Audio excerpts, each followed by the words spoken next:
Hey everybody, it's Deborah again. Sorry about that light. I said Deborah shines light, but I didn't know the light was going to be shining on me. Woohoo, how about that? The Lord was shining the light on me. So anyways, I'm going to try to get to this. Matthew 7:16. Ye shall know them by their fruits. Do men gather grapes or thorns or figs or thistles? Even so, every good tree bringeth forth good fruit, but a corrupt tree bringeth forth evil fruit. A good tree cannot bring forth evil fruit, neither can a corrupt tree bring forth good fruit. Every tree that bringeth not forth good fruit is hewn down and cast into the fire. Wherefore by their fruits ye shall know them. Now this next verse to me is the scariest verse in the Bible. And this is what all you people who think that you're saved and think that you're Christians, you need to meditate on this verse. This is one of the most important and scariest verses in the Bible. Matthew 7:21. Not everyone that saith unto me, Lord, Lord, shall enter into the kingdom of heaven, but he that doeth the will of my Father which is in heaven. Many will say to me in that day, Lord, Lord, have we not prophesied in that name, and in that name have cast out devils, and in thy name done many wonderful works? And then I will profess unto them, I never knew you. Depart from me, ye that work iniquity. Ooh, look at that. Giving me chills. Lord have mercy. That is one of the scariest verses in the Bible, right there. Now I have a copy of what I did a few days ago, so I'm going to go get some more copies. And this is the comments that people have left on my videos. And this is the fruit of Kult Hovind and his false teachings, being the false prophet that he is. And it starts with his unlearned Jezebel. But I'm going to get into comments later, and I'm going to show you how wicked and evil and mean-spirited these Hovindites, these cult Hovinators, who have to defend their idol at any cost. Scary thought, y'all. Scary thought. Okay, so what I have here is the audio recording. I promised you that I would go ahead and do an outline of the audio recording. And I'm just going to focus on that, okay? I mean, squirrel. I'm just kidding. Yeah, I need a squirrel zapper, so if I get, to seeing squirrels, I need y'all to, zap me or something. I don't know how you can do that. So, like I said, we started at the 30-second mark with the Lord prayer. We all along predicted termites will destroy this unintelligible something ministry. Talking about murmuring and complaining, comparing the situation with Moses' sister who was murmuring and complaining, and she got leprosy for it. So this is the sign of a cult leader, okay? When he starts off in prayer, insulting you, calling you an insect, a termite, that termites will come in, and then giving you the fear factor of if you go against him and you murmur against him, you're going to get leprosy just like Moses' sister. And this is what he was saying. And, I believe that there's a recording of that meeting that we had about the gates.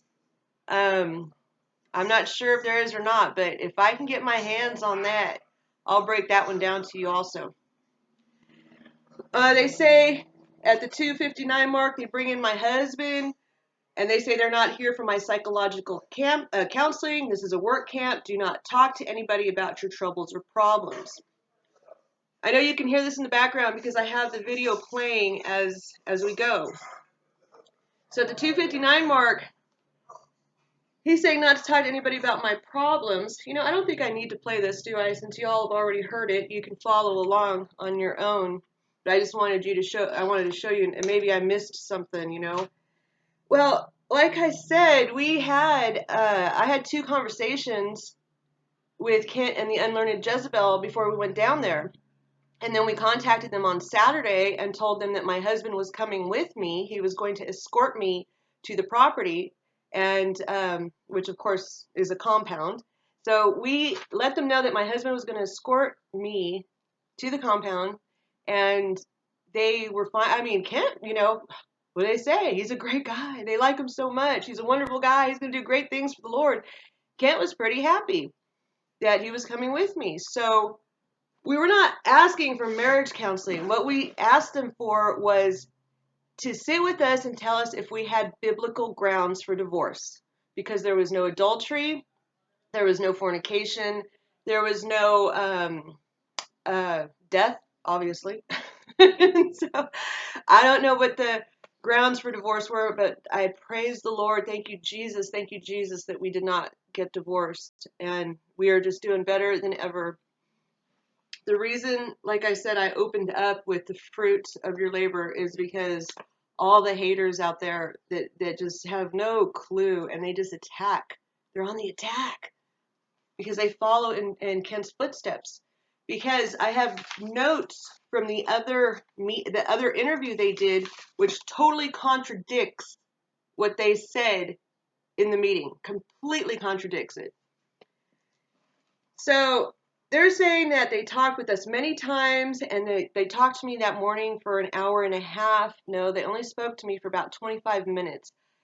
If he would have spoken to me for an hour and a half, that means that I would have had to been there at 9 o'clock, from 9 to 9:30, from 9:30 to 11, and they were all busy that morning working on the pipes or whatever, and I had to call him and ask him for the fourth time since I was on the compound if I could have other sleeping arrangements, because somebody in the hen house was snoring like a drunken sailor. And I'm sorry to say that, because I did not want to say that, but due to the interview that they did where they tried to claim that I didn't want to be around other women, but I needed to be in the hen house where I belonged, because I belong in the hen house. Oh, Lord have mercy. So anyways, like I said, I didn't want to come out with that, but I did. That was the problem. I was asking for other sleeping arrangements because somebody was snoring. I was getting absolutely no sleep. Okay, they talked. Oh, well, you already saw the video with my husband, okay? They talked to Randolph for half an hour, and he had an earlobe to say. That is what he was doing to Theo and Lene. You see, he was trying to turn them against each other, which he tried to do with me and my husband that day. He called my husband while he was at work, like my husband admitted, and he was too busy. He couldn't really talk because he was working. But he was telling him that, I had to pack up. He gave me $200. He wanted to give me $200, and I wouldn't take it. I'm not going to take money that is donated to the ministry. That's not his money to give. And I told him that. And he bribes people left and right. Anyways, squirrel. So, okay. He said at 4:09, Mark, he said he would like for me and my husband to come back and work here and live here permanently, be on staff full time, because my husband and I are just great people. He admits saying that in the meeting. Now, why would he tell me that right before he's ready to kick me out if I was being such a pain and trying to destroy the ministry from within? Why would he tell me that he admits it, that this is what he said, that he wanted us to come back and work for him permanently, and I'm just chuckling because I'm thinking, we're not going to come back here. When my husband left Monday morning at 3 o'clock in the morning, he wanted me to come with him, and I said, no, I'm not ready. I just want to stay here and get close to the Lord and, do the work that I'm supposed to do and what have you. So why would he say that and then offer me $200 and then a tent and then claim that I had no place to go and no money? I mean, this video is just to prove that they're pathological liars. When you're a pathological liar, how can you lead a people? Do you really think God wants somebody? And this is just me, okay? Imagine all of the other lies that he told the government, that he's trying to character assassinate other people with lies upon lies, the lies that he told against Theo and Lene. This man and his unlearned Jezebel are pathological liars, and I'm proving it. And if you don't want to hear it, that's fine. Don't listen. Turn me off, okay? Just turn it off if you don't want to hear it. You don't want the truth? Don't watch. But you don't have to sit. But you know what? I'm not going to delete any more of those comments, because those comments are so wicked and hateful and angry and nasty, starting with Mary Togo's comment. aka the unlearned Jezebel. Now, I call her that because that is a biblical term. I can go deeper into what I know about this woman and how she behaved on the compound and how she treated people and how she dressed, but I'm not going to do that. I'm not going to try to character assassinate this woman. I'm using a biblical term. This woman is an unlearned Jezebel, period. That's all you need to know. So, at the 441 mark, he says that was the end of our conversation, which was about 10 minutes to 11. And he says, we don't have what you need here. Okay, well, what did I need? You know, all I needed was a bunk to sleep in because somebody was snoring and I couldn't get no sleep. So he told me to be off the property by 11 o'clock. He'll give me $200 and a new tent. She has no place to stay, which, hello, I have no place to stay. That is my Aunt Kurt. That's my cousin Marion. That's my wonderful husband. And that's Buki. And that's Poochie. Okay? So these are my people in Alabama that were only 19 miles up the road. And the only reason I wasn't there is because they didn't even know that we were going through marital problems. And I didn't want them to know because we didn't know what we were going to do. We needed biblical counsel. We needed biblical grounds to even get divorced, because if I get divorced, I can't get remarried. Not like Kult Hovind, which he's not even married. He's in a common law marriage. I showed you that last time, and I have the paperwork around here somewhere. I don't know. Here we go.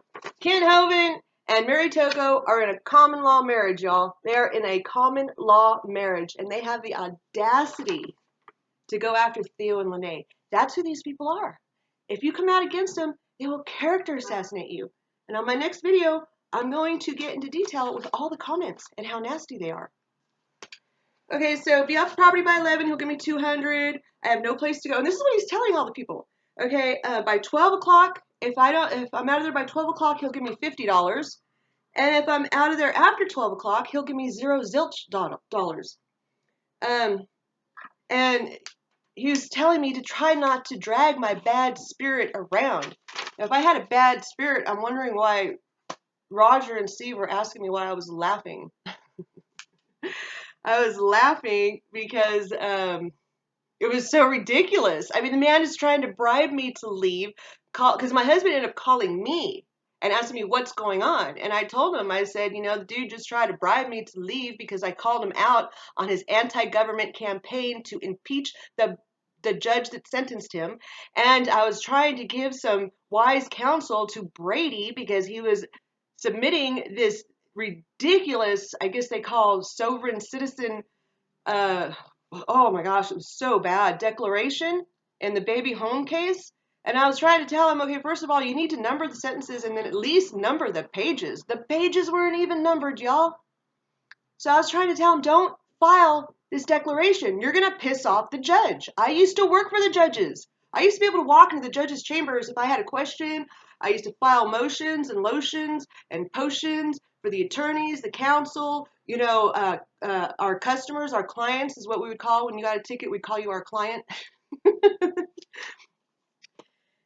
So he's telling me, can you go on your way and not drag anybody with you? And I'm like, who am I going to drag with me, dude? I'm like, just give me time to pack. You know what I'm saying? I'll be out of here. No problem. So he's like trying to say, I'm going to take people with me and all this other stuff. And do not talk to anybody about what is happening. We have counseled with her and given all we could give her. When did you counsel with me? Because you were supposed to meet with us Saturday night to give us biblical authority to get the divorce. And you weren't there because you were taking some little dude to the airport that you paid off. Oh, no. Oh, I'm sorry. That was Nydia.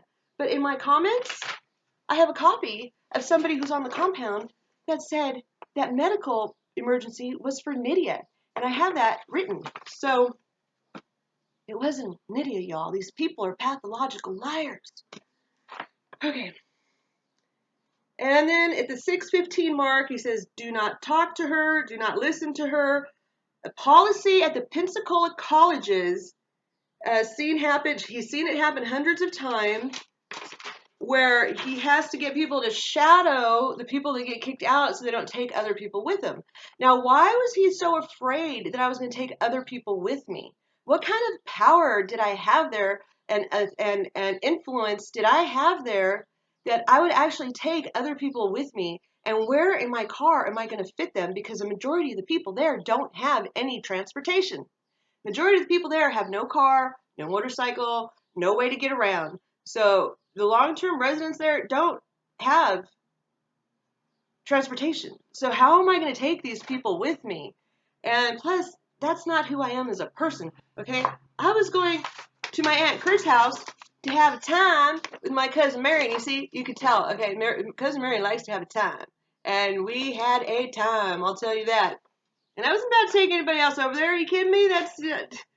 They'd flip out. You know what I'm saying? They live back in the back woods of Alabama. You can't even see their house you can't even see the road that goes to their house or the driveway that goes up to their house or their house. You have to drive 2 miles down a road and then half a mile down a dirt road, and then you finally see their little house out in the middle of the woods, and they like it that way, all right? It was a real blessing for me and my husband. We had a time. Okay, so, oh yeah. So then he claims that I said, if you don't want me here, call the sheriff. Hello, really? All I was asking was just to give me time to pack my stuff properly, because I had stuff in the washer, I had stuff in the kitchen, I had stuff in the main bathroom, I had stuff in the hen house where I belonged. Okay, so he called the sheriff, and he says, I know the sheriff. They all know and love us here. And I said to them when they got there, this is what I predict, she's going to drag this on for an hour. And the one black cop, his quote, the one black cop said, oh, no, not with me, she ain't. And that was Lieutenant Jones. And then he says, well, she did anyway. So I already showed you the comment from Lieutenant Jones, and the reason he said that they could have buried us and nobody would have known is because he was in fear, y'all, in fear for his safety, the safety of his deputy, and for my safety. The way they were behaving on that compound was straight up cult behavior. Steve and Roger would not let anybody come up and talk to me or hug me or allow me to say goodbye to anybody. When I don't know if it was Nydia or somebody else tried to walk up and hug me, and I went towards her. They're like, no, you can't. And then when I tried, they're like, oh, acting all bizarre, you know? I mean, that's what Theo saw from the kitchen. And so when the cops got there, they were like scared for their safety. And like I said, they wanted me to come in and meet with the sheriff because they wanted to know what's going on there. They said it was a very creepy thing that they have going on in their town, and they're not liking it.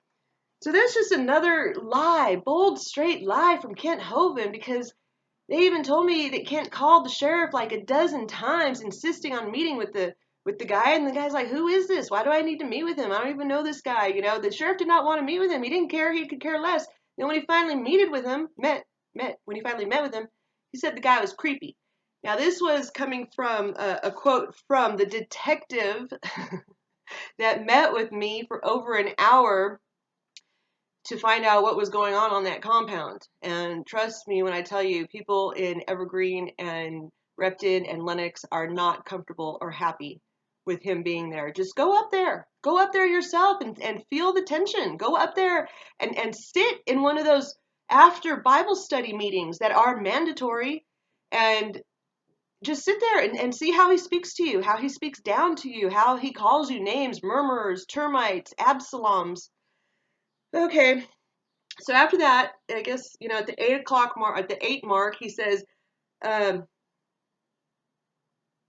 you disobeyed me. I don't know who he's talking to. You disobeyed me. God called me to do this ministry. I'm stuck here. You guys can come and go. Oh, he was talking to everybody. He said, y'all disobeyed me because some people were trying to talk to me because I had a good rapport there. I had a good character there. At 8:16, it says, if you can't support me, then please leave quietly.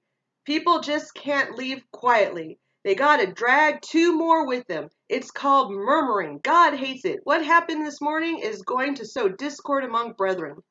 Then he proceeds to say, the reason the good apple had to be removed is it was too close to the bad part. Don't get close to people with a bad spirit and a bad mouth. Okay, I'm getting at the 20-minute mark, and I promised you all 20 minutes. But we're at the 9:20 mark. Ultimately, I have to make the decision on what goes on the gate, what color I paint the walls, if I buy a 4-wheeler or not, and it's not open for discussion. Now, it's really funny because the unlearned Jezebel gave 3 points of what a cult is in another interview that I'm going to totally discredit with their own words. I'm going to use their words to discredit their words, just like I use the Bible to explain the Bible. So I trust the Bible more than I trust man when it comes to explaining the Bible. Just like you can trust that these people, pathological liars, are using their words to discredit their own selves. So these are the notes that I took from the interview that if y'all want to watch it, I'm not going to promote it. You guys can watch it. I'm not hiding it. I don't care if you want to watch it or not. I'm just not going to promote it because it is just full of, Lord have mercy. I mean, these people bury themselves. So, okay, so he makes all, and it's not open for discussion. When you see a 60-something-year-old woman in a bikini on a gate and a 60-something-year-old man in a Tarzan suit on a gate, and then he wants to come out and say, oh, he was looking for the Flintstone look for Adam and Eve. Now, is that blasphemy? Is that blasphemy? Okay, I'm over my 20-minute mark. So I am going to go ahead and close this out. I'm going to try to keep it short, the next 2 videos that I do, but I promised y'all that I was going to come back and do this video, and I want to let you know, my husband was fine. Nobody was injured in the accident. I mean, the accident was a complete blessing, and we've been so busy. We went to this place in Texas. It is the biggest, baddest steakhouse in all of Texas. It's called the Perini Ranch, and I'm going to tell you, I'm going to promote this thing, and I'm going to let y'all know. I'm going to even put a link underneath this. The service was phenomenal. The food was delicious. I ordered the biggest, baddest steak they had, and it was just juicy. And I got some pictures up on my Facebook page. But tomorrow they're having the biggest, baddest rodeo in all of Texas is tomorrow. This is what I'm talking about. I mean, the Lord is just blessing us left and right with, I mean, we're just having a time. So it's called the Western Heritage Classic. And I guess it's the biggest, baddest real rodeo in all of Texas. And it comes in every year. And we just happen to be here at the right place at the right time. And we went to the parade yesterday, and they had the Clydesdales. And not that I'm promoting Budweiser, but we all love the Clydesdale Budweiser wagon. And, oh, they were gorgeous. I have video. And I'm thinking about, showing you the video because it was just so beautiful. And we're just going to have a time. So we're going to the rodeo tomorrow, and then we're leaving on Sunday. So I'm not going to be able to do part 2 of this for another week or so because I got to pack everything up. And then, it takes a couple days to unpack and get everything organized and what have you. But I want to let you know that we're doing fine. My husband and I are doing fine. And I am going to do part 2 of this next week sometime. So don't look for me anytime soon. So once again, one of these days I'll get this memorized. The 3rd book of John, verse 2, Beloved, I wish above all things that thou mayest prosper and be in health, even as thy soul prospereth. Okay? I love you. You all have a good one. And like I said, my husband's on his way home from work. We're going to have to pack everything up because we're going to be at the rodeo all day tomorrow. And I'll take some pictures and some videos and post it on Facebook. But we were there yesterday, and I got these wonderful Texas earrings. They're so cool. Texas has been really good to us. I think we're falling in love with Texas. We really are. We didn't like Texas at first, but we are falling in love with Texas. So y'all have a good one, and I will see you next time, and thanks for watching. And I'll put the link to the Perini's Ranch Steakhouse. Oh, that place is to die for, and the service is phenomenal, just absolutely phenomenal. All right, y'all.